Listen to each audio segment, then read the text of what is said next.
All right, this is the culmination of a 3-year build. This is a friend of mine, Brady Kyle, over here in Gettysburg, Pennsylvania. All right, so this engine was a 5.3 that was actually in Keys car over there. We went 7s with that a while back. So this stock bottom end has seen a lot of power, but we're gonna try and turn it up a little bit today. Yeah, I'd like to make 1200, but we'll see. So again, stock bottom end, ring gapped and all that, but Brady's build right here has been very unique in the fact that, well, it took you extra long, you spent extra money trying to make everything light, and it's very purpose. It's a no prep car. Trying to get a lot of weight on the rear, keeping things as light as possible. So when I place ballast in the car, changes my bias more, and I'm not heavier than anybody else. We were at $23.99 with me in it. Pull all the weight out and stuff, it'll get down to like $22.50. So you get twin 64s, 5.3, you got ported heads, 2650 injectors. Yep. Oh, and we're running methanol. That's the other thing too. So yeah, the real tricky thing with the methanol was I talked with a whole bunch of other tuners that were like, you can't get this target air fuel, you can't do this, da-da-da-da-da, and we tested out some of their theories. They told me how to go through and try some stuff. Didn't really work, didn't work well. And then I had this idea, I'm gonna try and treat it just the same as the difference from, 93 to E, it still will target particular stoic. So you're basically thinking of it in lambda rather than you are in stoic. That's really nerd talk, but it's still targeting the same air fuel. The number is just a little different. And that actually worked incredibly well. That was actually a couple months ago that we did that. You have since been 520s? Yep.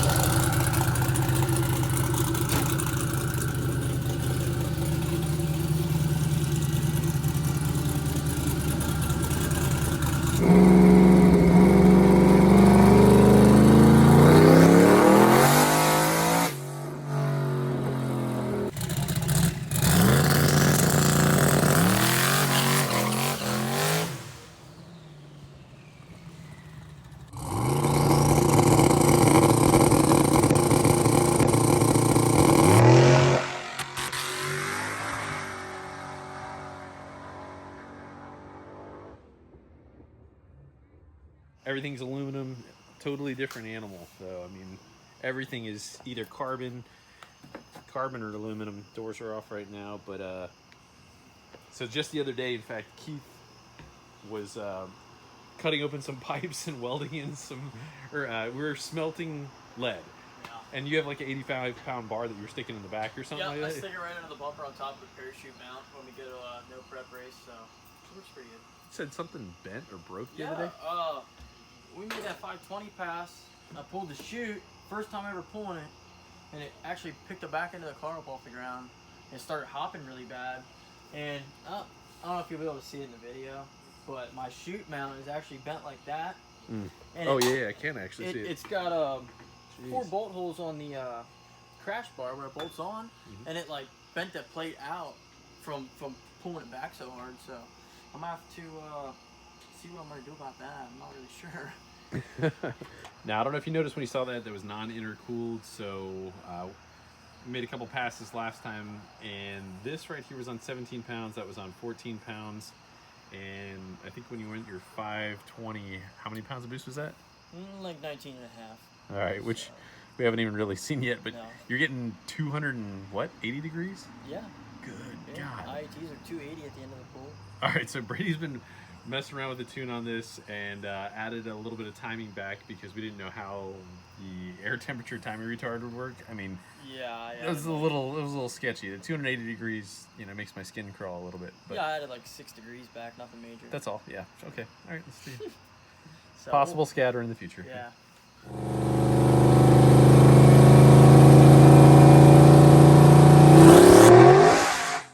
And so we begin the transition from ethanol to a methanol tune with a turbo.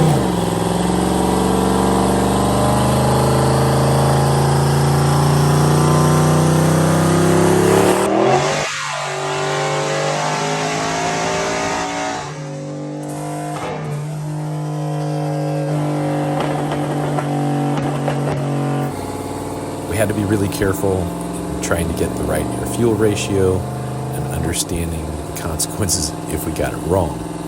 Also, we should be able to run a lot more timing. So we're trying to figure out that timing curve as well. We did encounter some issues here and there.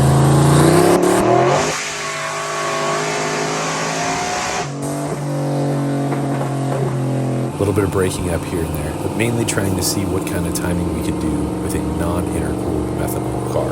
And this was the first that I had done.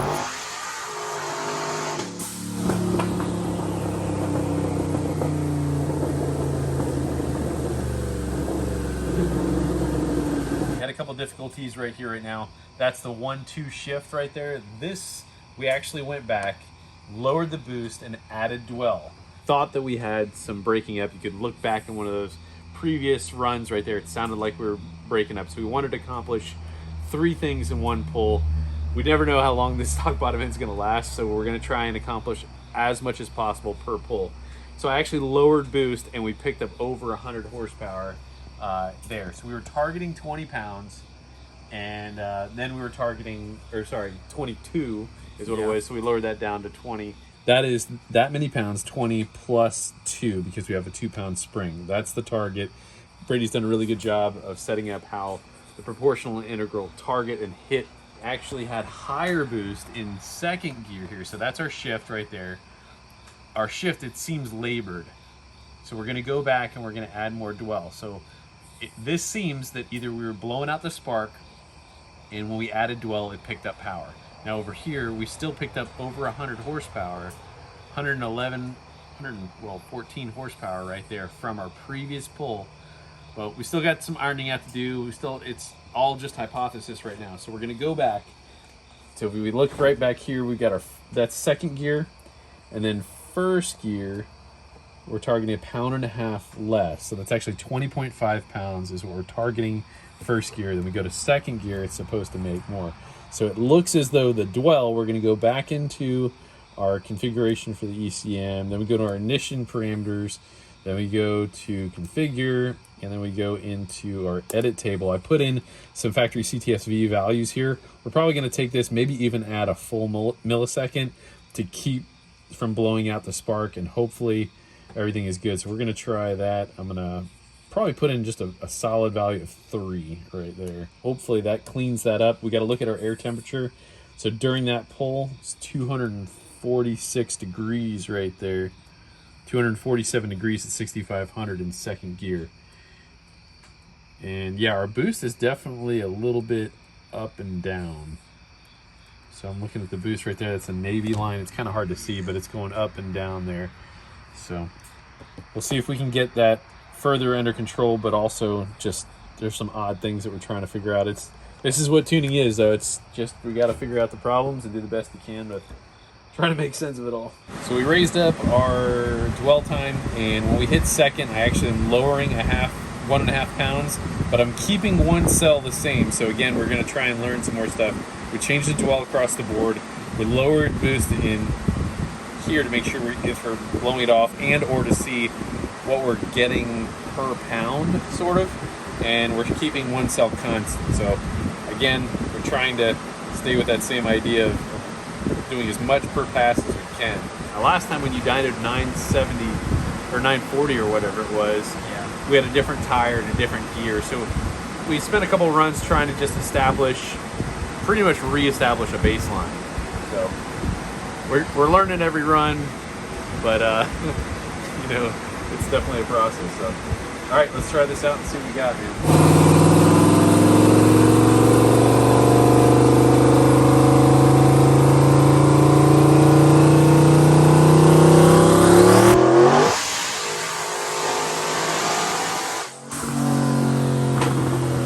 If you guys enjoyed the video so far, I've really been looking forward to trying to open up a Holley tuning school that I'll probably do up in Gettysburg, Pennsylvania, probably in late October to November. And also we are still doing our tuning schools in Clearwater for HB tuners. Check out Fasterproms on Instagram, and I'll be able to put the dates up there.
Piece of ring right there. Wait, there's some piston.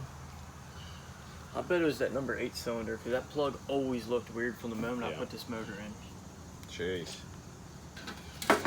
Yeah, we even enriched a couple of a couple percent in cylinder 7, cylinder 8. Well, but I mean, when you shoot for the stars. Yeah, that had to be making a lot. So. Well, 520s and onto the next motor. No, that much power didn't go 520. I mean, yeah, we're actually about probably 100 less. Do you think? Probably easily. Yeah. And I had a super soft ramp in it, like no prep ramp.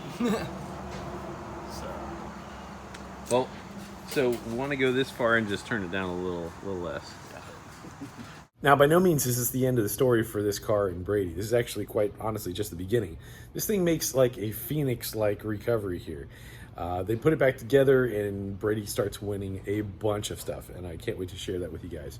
The next video we find out actually what the catastrophic problem was. It wasn't exactly what we thought. Well, if you guys are doing a build and need some injectors, keep me in mind. I got a lot of injectors. I also can offer the data with those injectors plus some mail order tuning. We can do that for HB Tuners and Holly, so check that out. Here's my email. So, wanted to leave you guys with a little word of wisdom. People look at the outside appearance, but the Most High looks at the heart. And wanted to give you guys a song. My kid's been listening to a whole bunch of Creed lately, so I've kind of been on a Creed kick. I believe it's One Last Breath by Creed. Hope you guys dig it. God bless you guys. See you next episode.